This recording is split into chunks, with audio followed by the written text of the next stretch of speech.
చెప్పేది యుద్ధాన్ని కోరుకోకూడదు, యుద్ధోన్మాదాన్ని ప్రదర్శించకూడదు, యుద్ధం కోసం రంకెలేయకూడదు. యుద్ధం యుద్ధం యుద్ధం అని కావాలని యుద్ధాసురులు సమాజంలో పెరిగిపోతున్నారు. ముఖ్యంగా సోషల్ మీడియాలో పెరిగిపోతున్నారు. బయట ఎవడో ఒక్కడొచ్చి సైన్యంలో పనిచేయడం కానీ యుద్ధాసురులు బాగా పెరిగిపోయారు. పోస్టులు పెడుతుంటారు, మరి తన కొడుకును ఆర్మీలో చేర్పిస్తారు. మళ్ళీ పొరపాటునోడు చెప్పి తాము వెళ్ళి తమ సాఫ్ట్వేర్ ఉద్యోగానికి రాజీనామా చేసి వెళ్ళి ఆర్మీలో చేరతారా? చేరరు. కానీ సోషల్ మీడియాలో మాత్రం యుద్ధం యుద్ధం యుద్ధం అని యుద్ధాస్తులు ఎక్కువైపోయారు. కానీ యుద్ధం ఎప్పుడూ కోరుకోదు.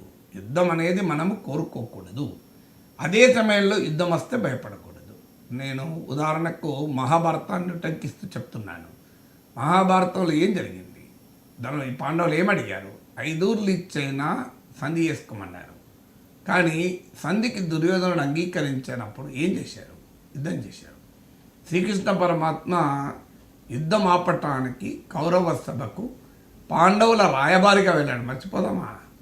సో కానీ రాయబారిగా వెళ్ళి అక్కడ పరిస్థితులు వివరించి సంధి చేసుకోమని దుర్యోధనుడికి ప్రబోధించి దుర్యోధనుడు తిరస్కరించాడు. అలుగుట ఏ ఎరింగని యజాత శత్రువి అలిగిన నాడు అంటే శ్రీకృష్ణుడు పద్యం మనకి ఇప్పటికీ గుర్తొస్తుంది. సో అదంతా చెప్పిన దుర్యోధనుడు విన్నప్పుడు శ్రీకృష్ణ పరమాత్మ అర్జునుడికి సారథి అయి కురుక్షేత్రం యుద్ధ సైన్యాలు మోహరించిన వేళ మధ్యలో నిలబడి యుద్ధ వివక్షుడైపోయి నేను యుద్ధము చేయను, నా తండ్రులు తాతలు కొడుకులు మనమళ్ళు స్నేహితులతో నేనేం యుద్ధం చేయాలి, ఈ రక్తాన్నాన్ని ఎలా బోధించాలి అంటే అర్జునుడికి గీతను బోధించి కర్తవ్యాన్ని బోధిస్తాడు. మీరు దీన్ని బట్టి ఏమర్థమవుతుంది? యుద్ధం నివారించడానికి ప్రయత్నించింది శ్రీకృష్ణ పరమాత్మ. యుద్ధం చేయనని అర్జునుడు వివశుడై పడిపోతే అర్జునుడికి ఉత్సాహాన్నిచ్చి తన కర్తవ్యాన్ని బోధించింది శ్రీకృష్ణ పరమాత్మ. అంటే అర్థం ఏంటి దీని నుంచి? సో ఇది భారతీయ తాత్విక వారసత్వం మనకేం చెప్తోంది? యుద్ధం కోరుకోకూడదు, యుద్ధ నివారణకు అన్ని చర్యలు తీసుకోవాలి, యుద్ధ పరిస్థితులు రాకుండా జాగ్రత్త పడాలి, మనం ఇచ్చే స్పందన కూడా. కానీ అదే సమయంలో అనివార్యమైతే యుద్ధం అంటూ మనపైన నెట్టబడితే దేశభక్తితో భారతీయుడు ఎవడు వెనక్కు తగ్గకూడదు. ఇది ప్రాతిపదికగా ఉండాలి. ఇకపోతే యుద్ధంలో బలాబలాలేంటి అనుకున్నప్పుడు ఏ రకంగా చూసినా ఇండియా కన్వెన్షనల్ వార్ఫేర్లో పాకిస్తాన్ కన్నా చాలా బలమే. మీకు ఉదాహరణకు రక్షణ వ్యయమే తీసుకుందాం. 2024 రక్షణ వ్యయం లెక్కలు వచ్చాయి. Stockholm International Peace Research Institute SIPRI అంటారు. సో వీరు ఎవ్రీ ఇయర్ ప్రపంచంలో రక్షణ పైన ఎంత ఖర్చు అవుతుంది, ఎవరు ఖర్చు పెడుతున్నారని లెక్కలు ఇస్తారు ప్రతి year. Stockholm International Peace Research Institute SIPRI అని one of the very authentic and famous institution. ఈ సిప్రి 2 రోజుల క్రితం లెక్కలు ఇచ్చింది, మీరు మీడియాలో దొరుకుతుంది చూడండి. సో ఈ సిప్రి లెక్కల ప్రకారం ప్రపంచం 2024లో $2.7 ట్రిలియన్ ఖర్చు పెట్టింది. అంటే $2,70,000 ఖర్చు పెట్టింది. Equivalent to India's GDP. అంటే ప్రపంచంలో 5వ పెద్ద ఆర్థిక వ్యవస్థ అయిన భారతదేశానికి 4వ పెద్ద ఆర్థిక వ్యవస్థ అనుకుంటాను అయినటువంటి భారతదేశానికి సమానమైన స్థాయిలో ప్రపంచం ఆయుధాలపైన ఖర్చు పెడుతుంది. ఇందులో హైయెస్ట్ 37% అమెరికా ఖర్చు పెడుతుంది. $997 బిలియన్, అంటే నియర్లీ $1 ట్రిలియన్. 2,70,000 కోట్లు ఖర్చు అవుతుంటే 2.7 ట్రిలియన్, అందులో 1 ట్రిలియన్ అమెరికాయే ఖర్చు పెడుతుంది.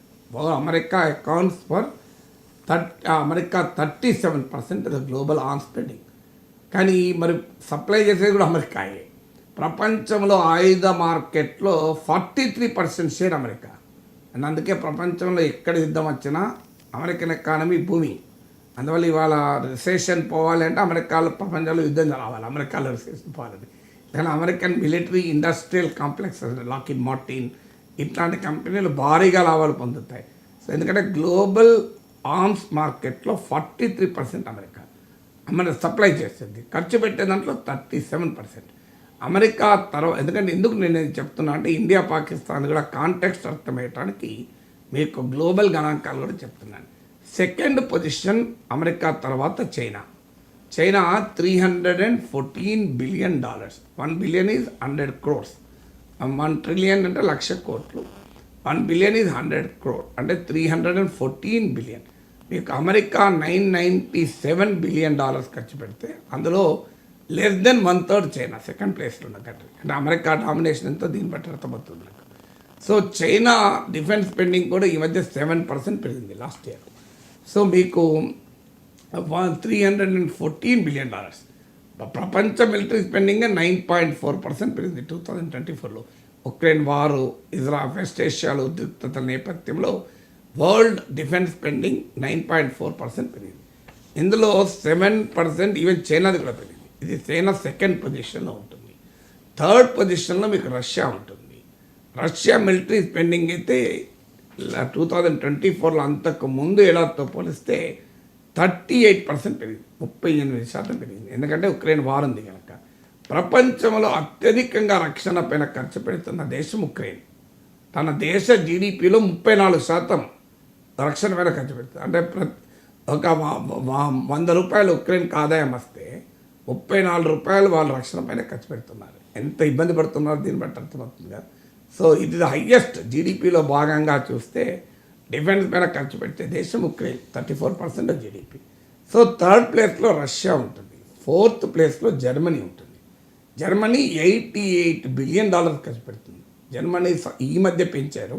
సో ఉక్రెయిన్ వార్ నేపథ్యంలో ట్రంప్ వచ్చాక నాటో నుంచి మేము బయటకు వచ్చేస్తాం, యూరప్ కూడా తన జీడిపిలో 5% ఖర్చు పెట్టాలి, మీరు చూసుకోవాలి అని ట్రాన్స్ అట్లాంటిక్ అలయన్స్ బ్రేక్ అవుతున్న సమయంలో జర్మనీ డిఫెన్స్ స్పెండింగ్ పెంచింది. ఫోర్త్ ప్లేస్కి వచ్చింది $88 బిలియన్. యూరప్ డిఫెన్స్ స్పెండింగ్ 17% పెరిగింది. ఇజ్రాయెల్ డిఫెన్స్ స్పెండింగ్ 64% పెరిగింది. ఇక ఫిఫ్త్ పొజిషన్లో వచ్చేది ఇండియా. చాలామంది తెలియదు ఇండియా వీక్ అని అనుకుంటారు. మనం ఎందుకు we are also equally strong military power అని చెప్పడానికి నేను ఈ గణాంకాలు చెప్పాను. So India spent $86 billion last, అంటే $8,600 కోట్ల. అంటే జర్మనీ కన్నా కేవలం $2 బిలియన్ తక్కువ. అంతే. $86 బిలియన్ మనం ఖర్చు పెట్టాం లాస్ట్ ఇయర్ 2024లో. పాకిస్తాన్ ఎంత ఖర్చు పెట్టింది? ఇక ర్యాంకులు వద్దు, టాప్ 5 ర్యాంక్ చెప్పాను కదా. ఈ పాకిస్తాన్ ఎంత ఖర్చు పెట్టి $10 బిలియన్ ఖర్చు పెట్టింది.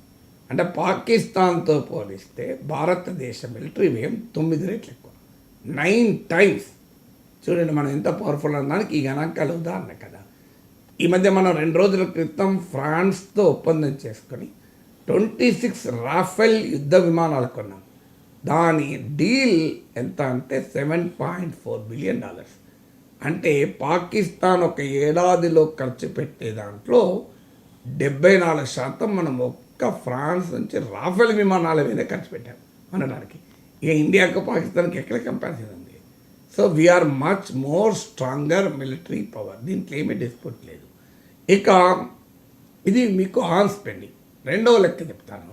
అంటే మిలిటరీ పార్ట్నర్షిప్స్, అంటే ఇతర దేశాలతో మనకున్న సంబంధాలు.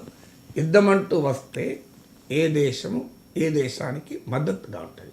మనం ఇప్పుడు చూసాం, యుక్రెయిన్ రష్యాతో యుద్ధం చేసింది.